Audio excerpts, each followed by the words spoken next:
kenapa Nabi diizinkan menikah dengan lebih dari 4 perempuan? Lebih, kenapa? Karena seluruh istri-istri Nabi itu dipilihkan oleh Allah, ditetapkan karena mewakili seluruh karakter perempuan di muka bumi. Ibu nanti, kalau pelajari istri-istri Nabi, ibu akan temukan. Ya, di karakter perempuan di muka bumi ini, Pak, akan terwakili di situ. Dari mulai Sayyidah Khadijah, dari Saudah, dari Aisyah, Maimunah, Ummu Habibah, itu nanti ibu akan tahu ada ibu mirip-mirip ke situ itu karakternya. Bukan wajahnya ya, tapi mirip-mirip karakternya. Nanti dari yang paling perhitungan, Pak, sampai yang paling cemburuan itu ada. Sebelum menikah dengan Nabi, tapi ketika menikah dengan Nabi, cemburunya jadi ibadah. Kalau si fulana bisa tahajud, saya pun harus bisa. Ya, hitungan tadinya uang belanja, sekarang dari 1 kurma bagaimana jadi ibadah.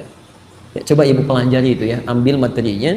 Kami ada materi tentang pesona istri-istri Rasulullah SAW. Ya, nanti Anda bisa dapatkan itu, bagaimana Sayyidah Khadijah, Masya Allah, Pak. Khadijah itu diantara keutamaannya, Al-Bukhari nomor hadis yang keempat. Kalau di kitab aslinya, Al-Bukhari yang warna merah terbitan Darul Hadis, halaman ke-12, ya, posisi paling kanan sebelah bawah, hadis nomor yang keempat, sampai ke sampingnya lagi. Itu dilukiskan bagaimana Nabi ketika belum mendapatkan wahyu turun dari Gua Hira, ya, sedang ketakutan luar biasa, gelisah gitu kan.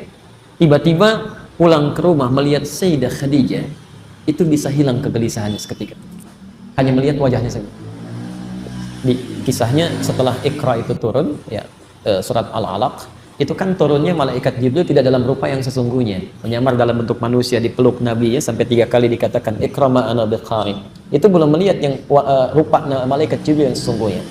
Nah, kemudian setelah berselang beberapa waktu wahyu turun, qadar Allah ketika ke Gua Hira belum turun. Turun dari Gua Hira suasana siang, di jalan tiba-tiba ada yang manggil, "Ya Muhammad." "Ya Muhammad."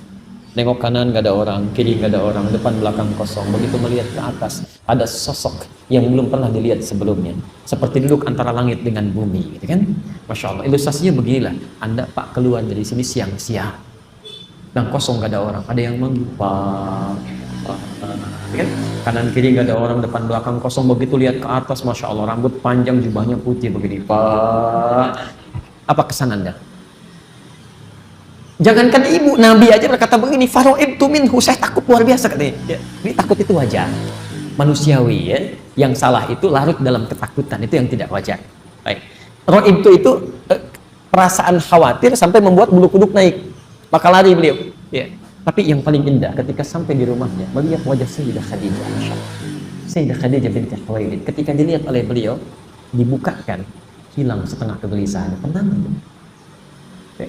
Mendengar kalimatnya, dipegang tangannya, kata Nabi, "Zammiluni, tolong selimuti saya." Digandeng oleh beliau, dibawa, diselimuti, disampaikan, "Suamiku sayang, engkau ini orang paling baik, tidak pernah punya musuh, selalu menjalin silaturahim. Tanamkan pada dirimu, yakinkan pada jiwamu, aku akan selalu bersamamu dalam suka dan duka." Maka tiba-tiba seketika tenang, sampai turunlah Quran surah Al-Mudaththir itu, "Ya ayyuhal mudaththir, qum fa'anzir." Coba ibu pelajari itu. Suami sedang gelisah luar biasa, lihat wajah Khadijah, tiba-tiba tenang. Bisa nggak gitu? Suami pulang dari kantor, banyak persoalan, penat, begitu lihat ibu, Masya Allah, tenang. Okay? Tapi kalau lihat ibu tiba-tiba masalah jadi rumit lagi, itu persoalan serius, ya. Baik, nanti bisa dilihat. Jelas ya?